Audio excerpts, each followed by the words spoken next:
biñ ko jëlee Mbàkke Bari moo digal boppam daje bu ñoom jeewal nee na ajjuma ji nga xam ne ca suba sa la war a dem booba xamoon na ko la def xasida googu mu tënk xasbunallah wa ni'mal wakiilu ngir sangi boppam waaye boo fekk na yonent bi sallallahu alayhi wa sallam sangi ko ba mu àggal ba nga xam ne dara mënalatu ko dara mu ne ko imshi laa tax sa darar demal bul ragal jenn lor mu def xasida googu jóge ca bi mu dajeeg ñoom Mbàkke Bawol fekk bisu gaaw ni ngeen ko xamee fukki fan ak juróom-ñett di tey bis bii mu dajeeg kuréel bi nasaraan bi yebal jeewal teelu loola jóge Mbàkke Bari ndax ci ngoon lañu agsi jeewal fa lañ mottali bëccëg bi fanaan bir seddi di béer ñu julli suba ba noppi aw yoonu kokki bi ñëwee kokki fa lañu fanaan bi ñu fanaane bi ñu ñëwee kokki ba reer ba noppi ba julli gee ba noppi teg ca tuusi dal di jóg aw yoonu Luga bir set di altine mu wax ne fekk na bi mu dajeek ñañ yebaloon ca jeewal seen kilifa gi waaxu woon jëm si ci moom mu wëlbati xar kanamam jëmale ko suñu borom jàng juróom fukki bismillahi rahmaani rahim suñu borom nooyalal ko xolub kooku bi nga xamee ne nag ak si nañu Luga booba jiitu na tuuti jullik suba waaye fa lañ toog ba ngoon lañ fa saxaar jóge bi ñuy àgg Ndar jant baa ngi waaj a so di fukki fan altine jooju fukki fan yi des ci weeru safar mu àggale ko foofa toog fa ba tey ci Ndar ba weer wi ci tegu jeex muy Rabiul Awwal bis boobu wane na fa ne day dem te dellu si xasida gi jiitu fekk na asmaa ahlu badri mi ngi ko waye wan kokki waaye ba mu defee asiru ma al abraari xiina asiru wa zanna al ida anni hunaka asiru wan na ko alaaji Ahmadu Njaay maa bi xasida bayit bu njëkk wi ne ko nanga ko wattu te bu ko fàtte seede lay doon sama digganteeg yow ak bindeef yi bi mu jógee Ndar itam di bisu ajjuma mooy am na fa ñeent fukki fan ajjuma jooju koor la yendoo bi mu àggee Ndakaaru jant soogul bi mu àggee fu mu dal di waaj a dog fas yéenee julli ndaw li ñëw woosi ko ba mu àggee dañ ko dal di jëmale ci néeg bu doy waar néeg boo xam ne dañ ko chauffé ba mu tàng jër lëndëm këruus dara luy xooy nekk fa kenn du gis dara boole ko xet yi lor nit yoo xam ne kenn mënu koo muñ saa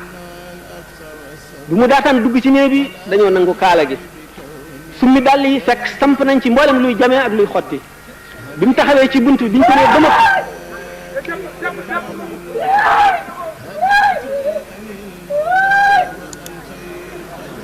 bi mu taxawee ci bunt biñ ko nee ba max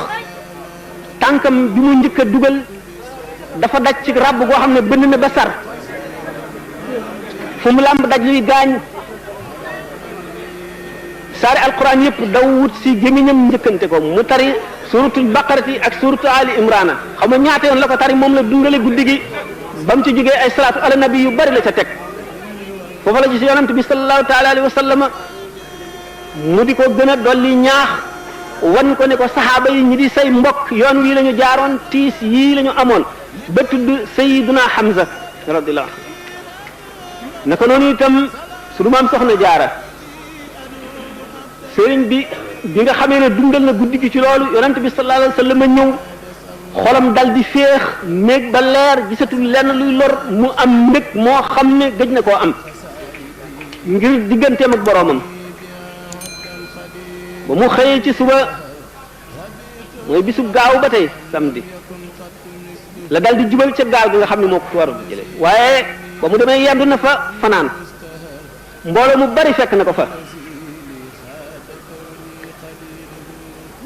ca la defe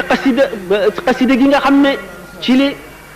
bayit woowu mu naan allamani rahmanu fi safina bi annani xadimu zil madina ndax ayesa minillahu inda jaawli daf koo way ci diir bu yàgg ay bayit dëkk bu nekk ba mu fa jaaree ak la mu fa nar a wax la ko fa suñu borom defal jaar-jaar yam fa jaar bi nga xamee ne dem na ci foofu ñuy wax exil juróom-ñetti at yu manqué yooyu mu fa am ci la liggéey ba sàq moomu nga xam ne feesul woon ca la feese bi mu ñibbisee gaa yi yàlla ñi nga xam ne dañoo xam yàlla xam yonent sallallahu alayhi wa sallam xam baatin xam zahir gis nañ ne l'islam ci boppam bég ne bay sigare loolu tax Cheikh Saadu Abihi di ndokkeel diine ji ci boppam la njëkk a ndokkeel ndax diine ci boppam moo am mbég moo am lu ko neex ndax diine dafa tumuranke woon bi sëñ bi demagul ci géej gi bi mu dikkee daf mel ne ko baayam tukki woon ba mu namm koo yàgg ca dellu si moo tax mu ne ko hani an lisa diinil garibi allazi gada yatihu sururan minkum wa iftixaara diine ci boppam di damu di bàkku di sigare ànd ak mbég ngir ñibbisi gi sëñ Tuubaa ñibbisi ak li mu àndal lu tax ndax bis yi weer yi at yi yépp a doon njëkkante di ko takk xarit te di ko seede ni ko malaayika yi doon seede seede soosu nga xam ne pàkki suuf yi ak bëccëg yi guddi yi seedeel nañ ko ko yomal xiyaam dana doon ndam loo xam ne benn wàll yi du ko damoo lu dul moom ci kanamu yàlla keroog booba la kaaba gi tàmbali di ko ziyaare booba la ne yonent bi sallallahu alayhi wa sallam suñu borom sax bëgg na ma bëgg goo xam ne yemalewu ma ak kenn yonent bi sallallahu alayhi wa sallam bëgg na ma bëgg goo xam ne yemalewu ma ak kenn yonent yëpp bëgg nañ ma bëgg goo xam ne yemalewuñ ma ak kenn wali yàlla yëpp bëgg nañ ma bëgg goo xam ne yemalewuñ ma ak kenn bind na ko malaayika yi suñu borom yëpp bëgg nañ ma bëgg goo xam ne yemalewuñ ma ak kenn ak mboolem képp ku texe loolu tax mu ne wajhu allazi yuhibbuni yabyaddu yawma wujuhu su'adaa tabyaddu képp koo xam ne sopp nga ma bu keroogee ba nga xam ne way texeñ rek la seen kanam di leer yow sa kanam dana leer